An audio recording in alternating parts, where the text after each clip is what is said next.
Welcome back to Recently Seen Reading. I'm Heather, and I thought I'd do a quick Friday reads before the hurricane descends upon us here. End of August has been an okay couple of reading weeks for me. I've read some popular fiction that was amusing but doesn't bear really talking about in any detail. The three books that I'd like to talk about are all pretty good. Some will appeal to some people more than others. So the first, which I think is actually quite fabulous, the more I think about it, is Cassandra at the Wedding. So this is a novel published in 1962 by Dorothy Baker. It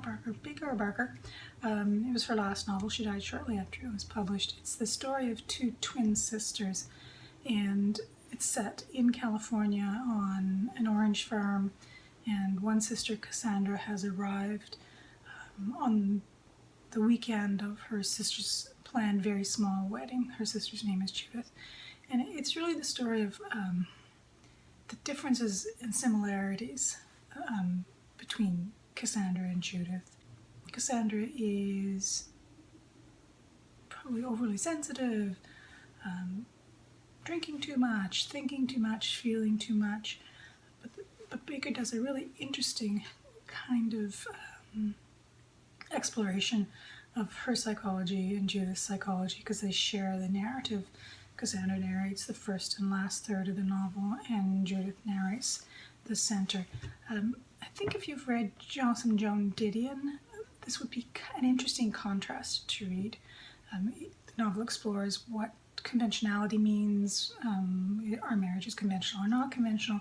How do you live a happy life if you're not going down the conventional path, if you're more like Cassandra and are not heading towards a heterosexual marriage? I thought it was a great novel, and the more I think about it, the better it becomes in my mind. So I'm curious to read some of Baker's earlier novels. So she doesn't have a long backlist, but she has an interesting backlist that I'm going to poke around in. The second one I wanted to talk a little bit about is a collection of short stories called Watermark by Christiane Conlon. Now, I'm not a great fan of short stories, so I know that my reaction to them is always a little bit muted. I'm far more interested in novel reading, largely because I'm very much driven by plot, I think.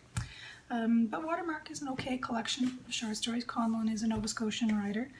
All of her stories are either set in the Annapolis Valley or the Fundy Shore, or are about people who've very deliberately left that area. It's a very rural area. So the stories are all about young to middle-aged women, with the exception of one, which is narrated by a man who's been recently widowed. They range in quality. Some of them are really great, good explorations of internal states, difficulties characters are having. Some of them are a little flat, largely because she's reworking some of the material that appeared in or drove her first novel, Heave, which I thought was a great novel. So an uneven collection, I think, but an interesting exploration of rural lives, the Gothic, why people leave Nova Scotia, why they come back, what certain kinds of lives in the Annapolis Valley are like. So I'd recommend it, especially if you love short stories. A little less strong recommendation if you, like me, get a little impatient with writers reworking material. I think Conlon's got a lot to say, and I'm really looking forward to her next book.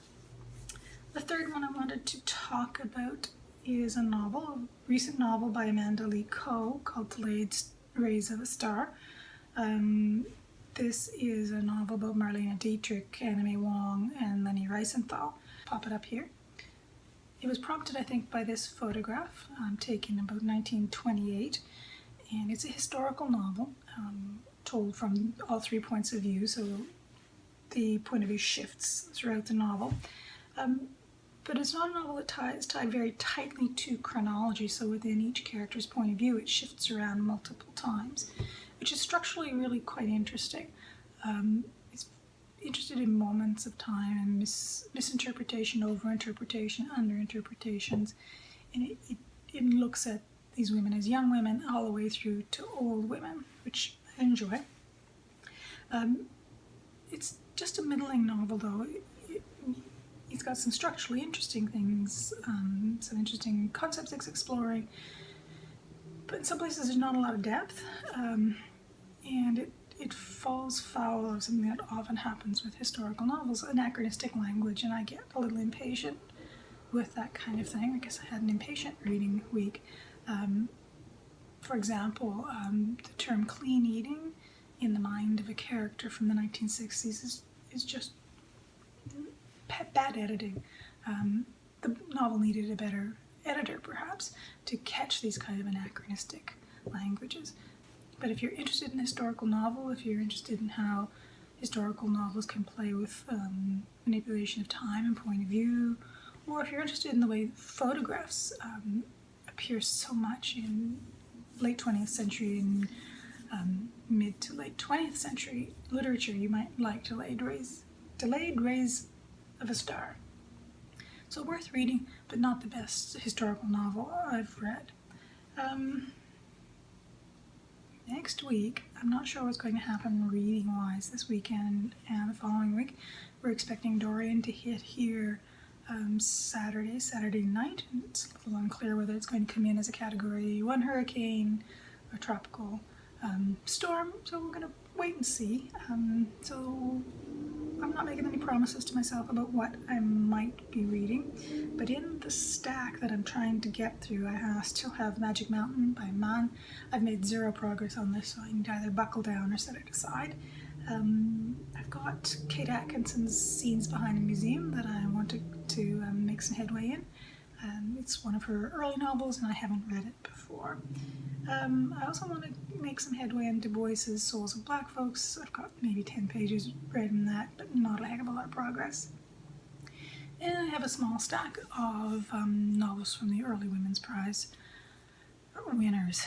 Whether or not I make any progress on any of those really depends on the weather and whether things are unruly here over the weekend. Speaking of unruly, my library request list is truly at the unruly stage now. I think I have 62 items on it, and it's quite likely that they will all arrive at the same time, just because that's how it happens. So I'm playing chicken with pausing the holds, putting them back on, pausing, putting the holds, but we shall see. I hope if you're in the path of Dorian that you find a way to be safe and sound this weekend, and otherwise I hope you all have had a fabulous reading week and you have a great reading weekend coming up. Thanks all, bye-bye.